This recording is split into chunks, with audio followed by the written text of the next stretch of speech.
This is Mike Mcdonald, Webpronews. We are at SMX West in Santa Clara. We've got Joe White with me today, Joe White. Joe White. Social media expert extraordinaire, marketing guru, and all-around good guy. And we're going to talk a little bit about some things we've seen at the show and some subjects and topics that are near and dear to everybody's heart this week.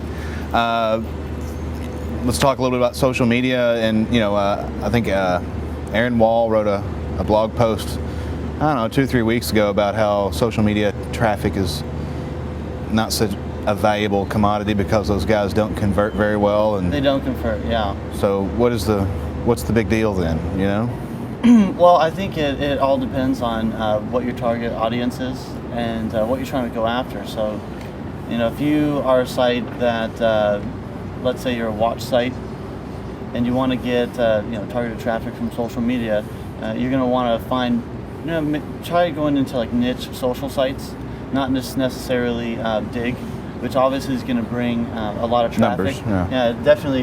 Dig's one of the highest traffic social sites out there.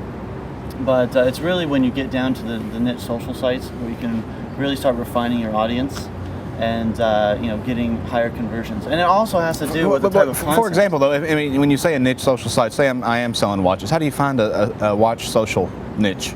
How do you hunt those down? Well, watches is probably a bad example, but I'll be honest, it's probably a bad example. But there's a lot of them out there. On HybridSEM.com, we have a list of them going right now. It's called the longest list of social sites. So that's one resource that you can use. Another one is basically just Googling a particular keyword and social bookmarking or social networking. And a lot of social networking sites do have social bookmarking capabilities in them now. So, which is definitely a helpful thing. Well, and some of even the bigger social media sites or outlets are trying to help people facilitate or become more narrow or more niche. I mean, Stumble Upon, I think, is a really good example. Yeah. As far as subject oriented, you can pick what kind of things you want to. That's a great site. I love Stumble Upon. I'm a huge fan. Oh my gosh, I'm all over that thing all day long. It's an amazing site, and actually we use that a lot when we're doing forum and blog marketing. It tends to help us find sites that allow. They have do follow tags on them. They have page rank, and if let's say we are doing something with watches and we want to find some kind of conversational piece about watches or a blog that did something with watches. Or anything roughly related, StumbleUpon is one of the tools that we do use to try to sift through, the results instead of, just going through like a Google, blog search or Ice Rocket or something like that. And it's produced quite a bit of results for us. Cool. What about like the big social media, the Facebooks and MySpaces and whatnot? Sure. I mean, you use those a lot, or? Oh man, absolutely. A lot of potential? And not just we do a lot with video with them, but definitely we do a lot with conversational marketing and social media marketing with the spaces. And what's great about them is it seems like everybody has a MySpace page. Right. And on top of that, they also list what type of vertical they're in. Well, the presidential candidates all have MySpace pages. Yeah. So now, right? I mean, if they're doing it, something must be right. Something must be working, right? And then in the videos and getting back to that a little bit, you've got the whole blended results and universal search and stuff like that. Is a lot going on with that right now. With Ask kind of started, here's our results and here's a bunch of other stuff that goes along with those, and now Google. Right. Instead of just doing the links at the bottom saying here's some other things you might search for, because I don't think anybody ever clicked those, they're just throwing them right on the page now for you. They are. Yeah, and it's becoming really helpful. I know that when Universal Search came out, there was a lot of talk between internet marketers. It's like, oh, here's another thing that we have to go through to deal with. But that's the nature of the beast that we deal with. And as an internet marketer, that's something that we stay on top of. And we try to learn how it works, and once we learn how it works, we just start duplicating that for our clients. And what's great, is taking images, or taking book reviews, or taking videos, and being able to place that in the universal search has done a lot for our clients. Well, it's probably made YouTube more of a target for marketers, right? I mean, absolutely. So I believe right now it's like the number 3rd traffic site globally. Oh, there's a bee there. And they're all around here too. Bees are crazy. Okay, so yeah, but YouTube is a great tool that we use. We have listed on our long list of social sites about 191, I'd say closer to 200 video sharing sites that we work with.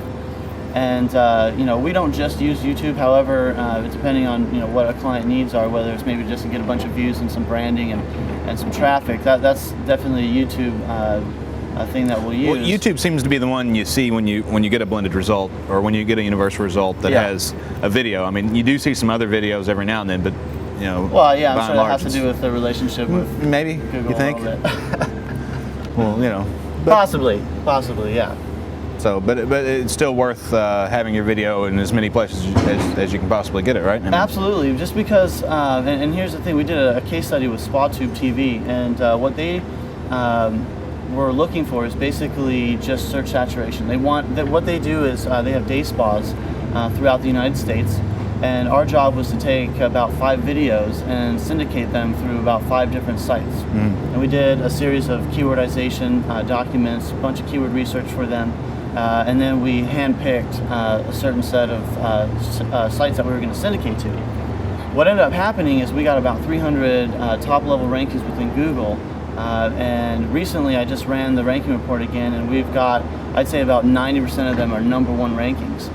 And obviously that's great, but what's even an added bonus to that is that not only do you have that #1 ranking, but because of the advanced tagging options that we did with it, because you can tag, that's basically what social media, it's all involved with tagging.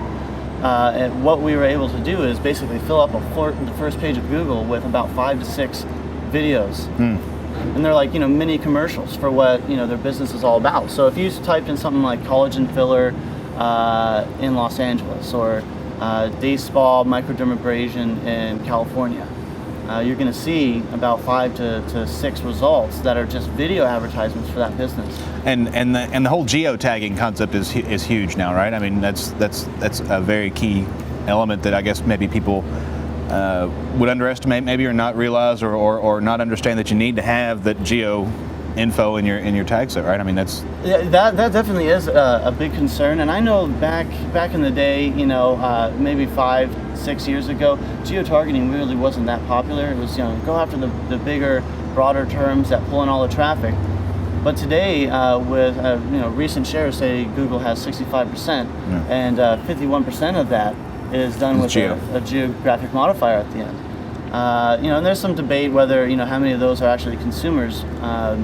Well, it kind of makes sense though. I mean, if you're looking, for a product, I mean, a lot of people are going to type in their location or their area where they are, absolutely, coupled with that key term. I mean, that's a pretty, I guess, intuitive. Just my mother would probably do that. If she were looking for, Yeah, well, I mean, everyone's going to be doing it, and everyone's starting to do it, especially with like mobile phones. And that has a lot. I mean, that's just growing rapidly. The movement and the searches for local on mobile phones as well, which is actually fueling local searches, not just on PCs, but on your mobile devices as well. So being able to rank on mobile devices and geo-targeted terms is going to provide a lot of results for clients that are looking for business. Well, there you go. Good tips, man. Good talk. Thanks for coming by. Thanks a lot, Mike. I appreciate it. This is Mike McDonald with Webpronews. We are at SMX West in Santa Clara with Joe White. Thanks for watching Webpronews.